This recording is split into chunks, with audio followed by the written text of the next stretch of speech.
Here we go, another video, back again, and it's been announced today that Netflix are releasing Sunderland Til Season 2 on April the 1st. Of all days, April Fool's Day is the day our unsuccessful campaign, 2 Wembley appearances, and we're still in League One. April Fool's Day. I had to book a holiday that day and have a binge watch of Netflix Season 2 till I die. Sunderland Till I Die Netflix Season 2. Yeah, there's one thing for sure, you won't see me crying on Netflix because I'm not on it. Yes, Netflix got in touch last year before the Wembley appearances, a while before the Wembley appearances, and they asked if they could come and spend a bit of time with me doing a bit of recording at the match, at my workplace, around Raymondo's. So we had about six different visits. I went to the match with them. I seen them at Wembley. I seen them around Raymondo's, I think it was once or twice. Come to my workplace once or twice. And everything looked good. I thought, yeah, champion. A bit of publicity for the channel on Netflix, Sunderland Till I Die.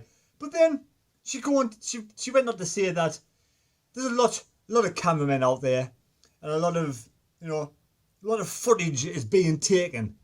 They've got bags and bags and stacks of footage. So in the summertime, all the camera crew come together from all over, different people. They're seeing different people from different places, people in Sunderland, outside of Sunderland. And they get together on a table and they have all this footage lying around, and they go through the footage and they pick out the interesting ones. Unfortunately, I mustn't have been very interesting, because I heard halfway through Season 2, when it's been edited, there was no sign of me at that moment in time. So I'm not building my hopes up. Looks like I won't be on. They've cut me out. I think I must have broke the camera. The good looks must have smashed the camera. I have a habit of smashing mirrors and cameras. I feel more for Raymondo. Raymondo was really excited about being on Netflix. He must have told his neighbours and everyone. He was really excited. So I feel more for Raymondo. End of the day, easy come, easy go. It was a good, interesting at the time. Good to see the insight of how the camera people work. You've got all the producers there, the production crew. It was really good, really interesting, getting the mics on, getting the packs on, doing all these bits and pieces. And they were fantastic. There's 3 or 4 different cameramen. They were absolutely brilliant. And the young lady who came round and sort of helped us on what to do and what not to do, she was an absolute star. She was fantastic crew, and it's a shame that we're not on, but at least you won't see me crying on Netflix. I'll just be crying in me loft when I do a review of Netflix Season 2 on April the 1st. You'll see me crying in me loft instead. Will Sunderland take on Gillingham this weekend? And can we get back to winning ways? Because it's been an absolute disaster, 2 matches. The 2 biggest games of the season in the running so far. Joey Barton's Fleetwood, a 1-1 draw, dropping 2 points. And then on Sunday, dropping another 3 points. And it's just typical. We leave our slowest starts to the match in a long time to the 2 important matches. We go behind early on.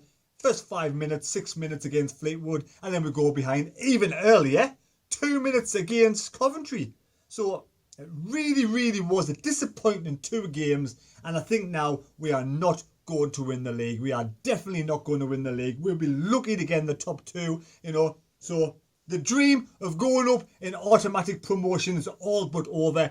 The dream of going up as champions is dead and buried. But out of the misery and ashes comes some joy. There's 3 people got the correct score for either Fleetwood or Coventry. The Taffy Mackham. Well done, the Welsh wizard, the Taffy Mackham. 10 points for you for correcting one's a peach against Fleetwood. Or did you correct 1-0 win for Coventry? I can't remember now. Whatever it was, you got 1 right. Well done. It's Bobby Cowley yet again. Steams in with another 10 points. And Paul Neal. Well done. Your top 3 amigos. The 3 amigos, the 3 stooges. Not so much the stooges, the 3 amigos. All get 10 points apiece.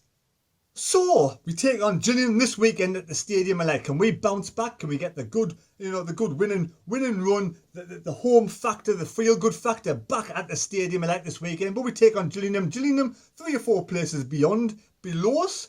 15th place, I'm not quite sure. I haven't had a quick look. This is just a quick video for the preview to get your score predictions down. But what is very interesting, the last 18 matches, Gillingham have won 8, drawn 8 and only lost 2. Now listen to this run of results from Gillingham. They got beat off Wimbledon last weekend. It's the first time they've lost in the league since the 23rd of November. Wow, well done Gillingham. The 23rd of November, I couldn't believe when I looked at it. I was astounded. The 23rd of November. I had to say it 3 times. I just don't get it. How are they so far down? Because they've drew loads. But the 23rd of November was the last time Gillingham got beat. They got beat last weekend. Was the first time they got beat since the 23rd of November. Have I said that a few times already? They got beat against Wimbledon 2-1, 2-1 at home. But the results before that, 0-0 away to Lincoln. 1-0 victory away to Southend. A 2-1 home victory against Doncaster. A 3-2 away victory against Blackpool. A 0 apiece away to Burton. 2-0 home victory against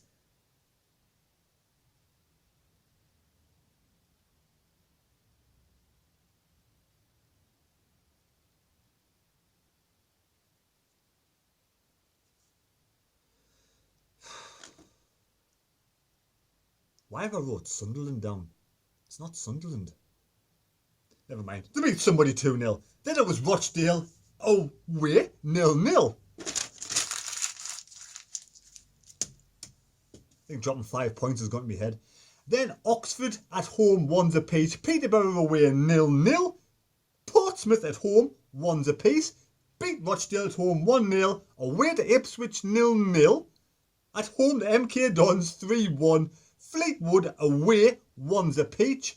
Gillingham beat Sunderland at home. We all know about that game. It was a disaster. Gillingham won 1-0. Then they beat Doncaster at home 3-0. So what a fantastic run of results. Now, the last time Gillingham got beat, as we know, was Saturday away to Wimbledon. The last time they got beat before that was the 23rd of November.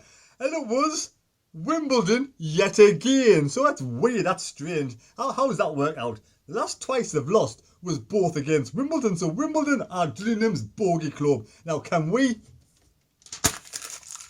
put them to the sword and win? Win. You know what it is, right?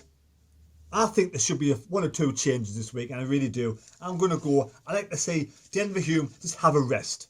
Just give him a rest, give him a little bit of a break to freshen up, and let's see what John's got. Let's see what Declan John can bring to the team. Now, in the centre of midfield, Max Power and Dobson, one of them for me probably would need dropping, and Scour needs to come in. And then up front, I don't know what, but we've been steamrolling some teams at home.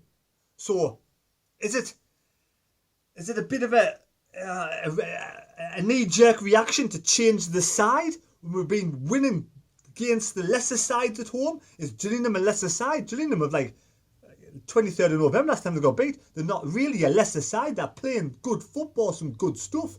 So, do we keep the same team? Is the team going to recover? They should have recovered. They're fit players. They should be fit as butcher's dogs. They train every day. They haven't played since Sunday to Saturday. They've had 6 days rest. So there's no reason. So for me, we all know Phil Pattinson will probably not change diddly squat at this moment in time. It's a good thing. We don't know. We'll know after the match on Saturday. I'm going to go for a 2-1 victory to Sunderland, home victory. I think we'll win 2-1. I think Gillingham are a difficult side, but I think somehow we'll go 2 up.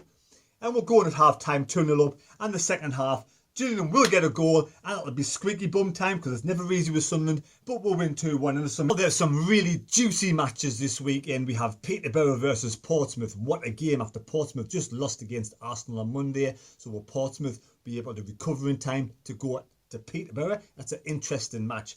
Ipswich versus Coventry. Ipswich are absolutely in free fall. They got beat against Fleetwood last night. So now Fleetwood are on level points with Sunderland, but we have a slightly better goal difference. But Fleetwood have a game in hand.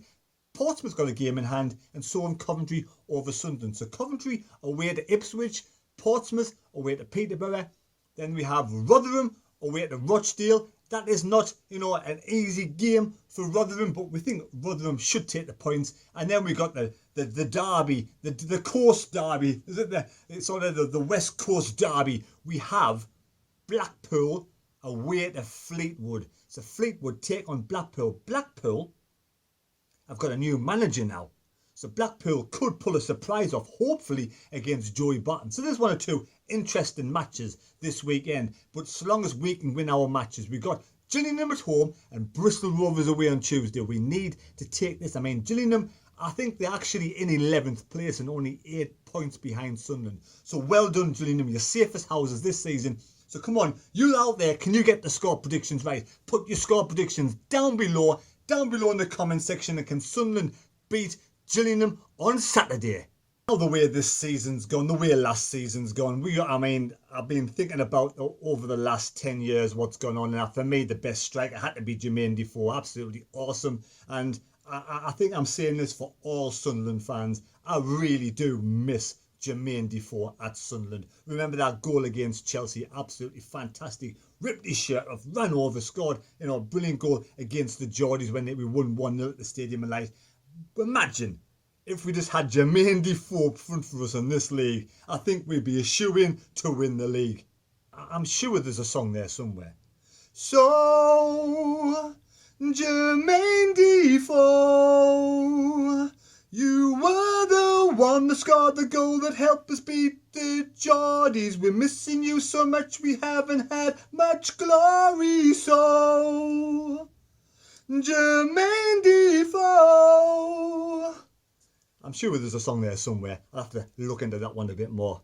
Watch this space. Right, we'll see you later. Enjoy the match at the weekend. I'm doing my vlog like usual. Leave your score predictions down below in the comment section. And let's hope we can get back to winning ways.